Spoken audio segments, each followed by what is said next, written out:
What's the deal, everybody? Welcome back to the Savage family. I'm your boy Savage. Much love, much respect as always. Today we will be talking about the pros and the cons to going to prison, doing time in prison, how it can negatively affect you and how it can positively impact you, because there's a lot of good that I did receive from doing time in prison, but there's so much bad, so much negative, so many flaws. Good, the bad, how you make it, how you don't make it, how we survive, how we communicate, how we can get out of prison, how we can still establish a good solid footing. But then we're going to get into some of the cons, right? Some of the bad, some of the high anxiety that we deal with. Because look, I know there's a lot of YouTubers who talk a lot about doing SHU time, being in the hole, and a lot of them have been to the pen. You know, a lot of them have been to jail. That's no doubt, man. And I couldn't take that from nobody. But everyone who knows me, because there's been plenty who have vouched for me, knows I spent so much time in the hole and so much time in the SHU. And there's so many y'all in the comment section who have done so much more time than me in the SHU and in the hole and have got out and turned your life around. So I know you can relate. And if you can't relate, then me and you are just two different kinds. And that's fine. You could be you, I'll be me. But I'm going to be real. I'm going to start off with the cons, and I'm going to tell you. Going to the SHU, going to prison, being in lockup, being in the hole 23 hours, you experience a whole nother side of prison, right? The whole isolated mindset, the whole drama that you deal with on that front, because the war doesn't stop just because you go to the hole. You and the homies or you and your boys go to the hole or go to the SHU. The war doesn't stop. The games just only begin at that point. You don't just get this kick my feet up, watch TV, make my spread, and work out all day long all the time. You do get it for the most part. If it happens like that. You can go months and months and months like that. But shit happens. You could get a cellie that you just can't stand. You can get a situation to where you get a cellie that it is what it is. He may not have paperwork that you agree with, or you may get a kite from your homies if you plugged in and you guys are politicking or whatever, and you got to move on him, and that negatively impacts your program. But it also traumatizes you, right? I tell everyone how prison is the most traumatizing experience in life, because you learn to accept a ruthless nature, a foul nature as common, as okay, as acceptable. You learn to accept the things that you have to do and being told to do because of the environment that you're in as normal. And then you find yourself in complete and total resentment towards authority, towards any type of authority, because when you're in prison, that's one thing. When you're on the yard, that's another thing. You're always going to come across COs, that are placed above you, sergeants, captains, COs. And hell, even sometimes nurses want to get at you a little funny, but you're always going to find someone above you that has an attitude, and that's one thing. But when you get to the SHU and it's time to do your time, right? Let's say you got 9 months left to serve, 6 months left to serve, indeterminate. Who knows how long you could be in the SHU. Now, you got COs who, they run their own program, and they don't get any nicer when you go to the SHU. They don't get any more respectful and nicer to you. Now, to the ones who've been there for a long time, to the ones who know the program, to the tier tenders, if they still do that, they might get a little more, leeway. And the cops, I was a regular in Corcoran, specifically Corcoran. So every CO that was working 4A4 left, because that was my block, man. If I wasn't in 4A4 left, I was in 4A4 right, where I had met Charles Manson, seen Charles Manson, got my drawing signed by Charles Manson. But relatively, four left, 4 right, those were my two. I think I went to like 3 left one time, or 2 left one time for like a couple months. And I'm always getting over to 4 left or 4 right. So all the COs who work there, because you have regulars who will work blocks until they bid out and then they get moved around and recycled around. But they all call me Travieso, right? That ain't my nickname. That never was my nickname. But the reason why they call me that was because I was constantly coming back. Because they got a yard right next to the SHU. So they kick you from the SHU to the level 4. Because they would kick me out from the SHU pending transfer to a 180 level 4. But then I'd be in the hole forever and a decade waiting for transfer. So I get back to the yard, boom, boom, boom, go back to the SHU, boom, boom, boom. Back and forth. So they kind of had a good rapport with me. But before they had a rapport, yeah, man, they play that game with your head, especially if you're young, especially if you're coming in hot, especially if you got any assaults on peace officers like I did. I had already assaulted a CO when I was in Soledad, when I first started off my term. So they already didn't like me. They already were against me. I'm telling you, as soon as you get off the bus in Corcoran, anyone who's been to Corcoran SHU knows how they make you face the sky. They surround you. If you move 1 inch, if you look down, if you do anything, you're going to be eating gravel. So your mind from the jump, as soon as you step off the bus, it's like us against them, straight up. Because how they're getting at you, it's like us against them. But then you get to the tier. And you think it's over? No, remember I told you the game just barely began. What do? If your light ain't on or you got your light covered or you ain't awake, they just would push right past you with the chow. Push right past you, there goes breakfast. You don't get breakfast. Board up. These cops want a reason to go in there and screw you up. There wasn't no cameras at the time. I'm not sure if there is now, but there wasn't at the time. Psychiatrists were never, ever around. You might see a psych come once a month, maybe. And they were real old, could barely walk across the yard and walk back in that summer heat. Anyone knows summertime was hot. So you was alone, man, and it was us against them. And the thing that they didn't like, obviously, the thing that they didn't play was denying celly. You're not going to deny no celly. You know, things got real better. Things got a lot better for inmates. Now you have so many routes you can take, but you couldn't deny cellies. You did deny celly. You was going to have a problem with the cops. The cops always got some smart-ass shit to say. You literally had to be a disciplined canine. Like, you had to be animalistic. Get to your dog cage, go to your cage yard, work out in your cage, go back to your other cage, boom, take your child through the tray slot. Worse than a dog. Because at least a dog gets pet and loved and showed, you know, that affection. We didn't get that. Anytime human contact was touched on us, it was when they were putting handcuffs on our skin, wearing gloves. We were lacking. So you tell yourself, people don't understand, like, okay, well, I would rather be in the SHU. That's what I've always told you guys. The reason I would rather be in the SHU is because it's less bitches, right? Like, less bitch ass bullshit coming around me. Less people trying to stir up drama. Then I got to get in trouble and I could potentially catch another case and never, you know, go home if I hit them too hard and they hit the floor and then they break their head. I had a celly in Corcoran, not in the SHU, but in the hole, in the ad seg when I was waiting to go to the SHU. A big white boy. This fool killed his cellmate. Killed him on the yard though. Socked him. Boom. And he didn't want to do it in the cell for whatever reason, so he socked him on the yard. But when he went down, he hit his head on the curb, on the little track. It's not so much of a curb, it's like more of like a little lip, but he hit his head on that and died. So when they told me to go cell up, to go talk with this dude, because like you'll talk with him, you do like a little interview with whoever your cellmate's going to be, because there's been a lot of killings in the hole. And I'm like, great, man, this fool, like, I'm like, what you back here for? You know, I'm thinking, you know, I'm letting him know I got my little GBI and stuff. What you back here for? He's like, oh, man, I killed my cellie. I was like, wait, hold on. I was like, in the cell? He's like, nah, we got into a fight on the yard. I was like, damn. So now I'm supposed to cell up with this dude. Am I going to refuse him? Absolutely not. Because I know if he comes to my cell, I'm not his cellie. I'm not the guy he hit. He seemed like a cool cat to me. They got into a discrepancy. Look, selling up with them, we was like this. I transfer out to the SHU, set my departures. But at the end of the day, the only reason why I bring him up, the only reason why I bring that up is for the simple fact, I had to accept another crazy ass reality into my world as okay. Not only did I have to accept it, I had to be like, oh, okay, that's right. I couldn't give him too much and be like, oh shit, fool, that's crazy. You with the business. You can't do that. So it was just like, oh damn, that's crazy. All right, yeah, I'll sell up with you, homie.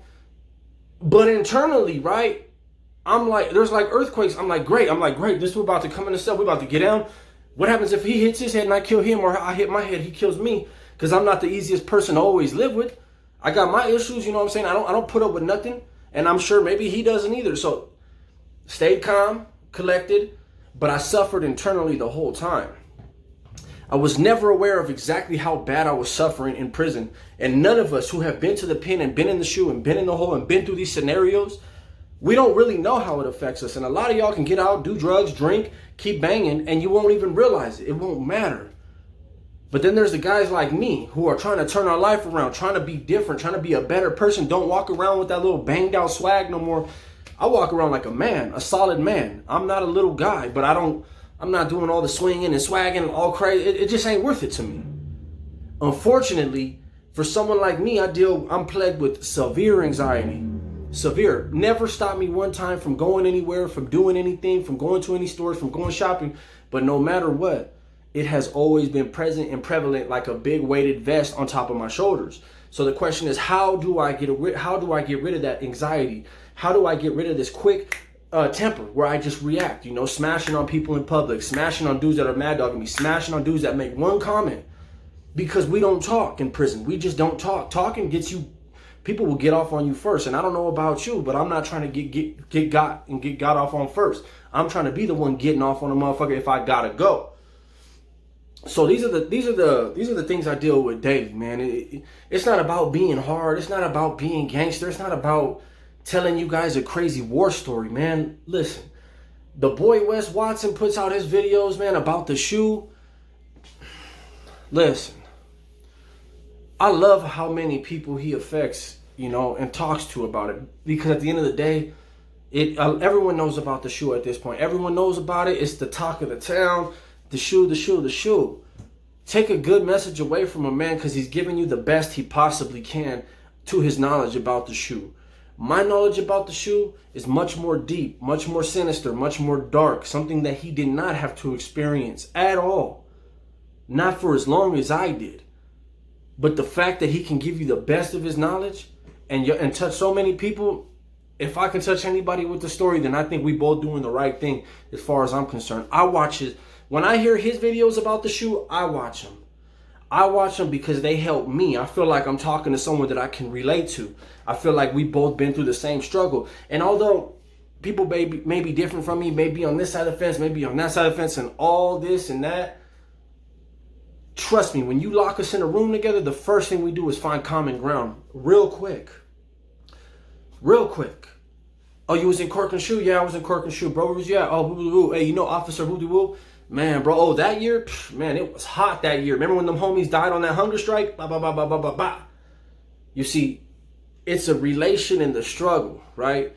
Because as a human being in the SHU, especially during the time in summertime in like 2013, maybe 14, I want to say 13, during the hunger strikes, you had people dying. AC was not running. We sitting there fanning. If you even say a couple words, you exhausted. We taking showers with the cable hose in the sink all day long. Treatment wasn't great. Waiting all month long to go to store one time. One time. They taking all your soups out, pouring them all in a bag. Taking all your cookies out, pouring them all in a bag. Life was not easy. Life was not great. You want a shower? You got 5 minutes. 5 quick ass minutes to shave your head and wash your body. Everybody knows if you're shaving your head, you ain't washing your body. You come take a bird bath when you get back to the cell. Living like an animal, living like a caged programmed dog.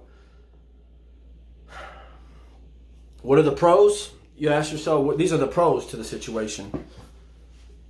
We are probably the most easiest to adapt and versatile to adapt to disaster and destruction and handle ourselves calmly. We are probably the most social people you will meet as far as being able to relate and open up to everybody. And why do you think that is? Picture being on a yard in a big tank of all different races, ethnicities, cultures, and everyone's so proud. Everyone's a supremacist to their own race in prison. Everybody. And you talk, you do business, you talk, you make deals, you wheel and deal, you talk about people's experiences with every race, every culture, especially in the SHU, especially in the hole. You go to yard, they come to the cage yards. The guy next to you could be a black, you know what I mean? Or the other guy next to him could be an Asian, or the guy next to him could be a wood, you know what I'm saying, a white. And then you just talk. You get to know each other over months. Boom, you talk about stories. Before you know it, you're actually a lot more social than you think. Although you feel really anxious like I do, right? I can relate to everybody. I can talk to anybody, old people, young people, brown, black, white, Asian, it doesn't matter. Cop, non-cop, doesn't matter. Judge, DA, I know how to address all of these people because I've had to deal with them. That's a pro that we get from being in prison, is just having this taking charge attitude of meeting people in society, knowing how to relate. Now, I'm not saying everyone's great. Every prisoner, don't mean every prisoner can, will, and is great. It just means that the ones who do apply, learn, and focus on what the experience actually was, we do end up with the ability to do all that. And that's not something that's easy. A lot of you people out here, it has taken you, in more than 10 years, I went to prison.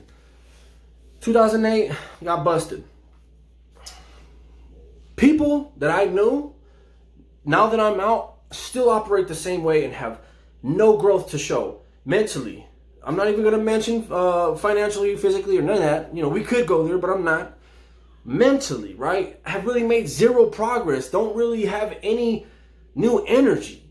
Now, everyone who knows me from 2008 to 2018 when I got out knows damn, you changed drastically, bro. Not only are you big and buff and yoked and all this other crap and cut up, and which I was when I got out, now it is what it is, but you're smart, you're intelligent, you talk to people, you're charismatic, your personality swallows up a whole room. People want to be around you.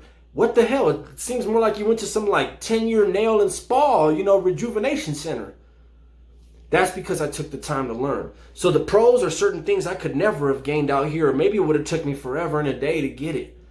So I'm grateful for that. I'm grateful for that drive, determination, focus, non-quitter mentality and mood that I got, that attitude that I received from the penitentiary, from doing time in the SHU. On a level 4, 180. The cons: severe anxiety. 0 to 1,000. Snap temperament, right? Not because I'm bad, not because I'm gangster, not because I'm anything more than the average guy. That's just because that's how I've learned how to handle situations, because that's how I've handled them in the pen and how I've seen them handled, and how situations have been handled against me when I was out of pocket on people. Anger problems, very, very bad anger problems. When I get stuck in a mood of being angry at something or someone, I can stay like that for a very long time. My beautiful wife, she comes and helps me, calms me down. Babe, just let it go. It's not that serious. Just let it go. Let it go. All my homies know. Anyone who's around me right now knows. People still are not always too confident to hang out with me, because if we go anywhere or if we're having a few drinks, and if something happens, I'm liable to be the one. Cameras don't matter. Public places don't matter. Witnesses don't matter. I don't like that about myself, right? So there's a whole lot of things that were bad, but I will say that 95% of what I came home with is good. It's just that 5% that's hard to shake. And anyone who's been in the pen and done a long time knows the probably only way to get past this and get over this frame of mind is to literally take it one day at a time and be humble. Do your best to be humble. Look the other way. Say what's up to somebody that's mad dogging you. Just give them a friendly what's up. These are things I still work on daily. It's hard when you're an apex predator. We don't defend, we offend. We don't run, we attack. So, I don't know, guys. I just wanted to share this video with you. Consider it a prison video if you want. It's me just letting you know that I need you guys to attach this with every other SHU video that you watch, whether it be from Wes, all these other channels, myself, anybody. Attach them together, man. Put this in your playlist and keep this in the loop for the simple fact it's all the same thing. I'm not calling Wes a liar. I'm not saying what he says is wrong. This is only more material that corroborates what he's saying, no matter what. Whether or not he was there or wasn't there, what he's saying is accurate. It's the truth. Tack this on, man. Tack this on if you're interested in knowing about the SHU, because it has lifelong, long-term effects on your mind, your life, your reactions, and your state of mind, your positivity, your negativity. It all plays into everything. The SHU can seem like it's not killing you, but it will always be killing you. The SHU, solitary confinement of any sort, even being in an ADSEG, administrative segregation hole for extended periods of time, is sensory deprivation. Sensory deprivation leads to deprivation of everything. Deprivation of knowing how to act, how to feel, how to talk, how to program. It becomes very difficult when you're removed from communication and contact from people, even if they're other inmates. It doesn't matter. So I hope y'all like this video. Be sure to smash that like button, subscribe if you want. Much love, much respect. I'm out.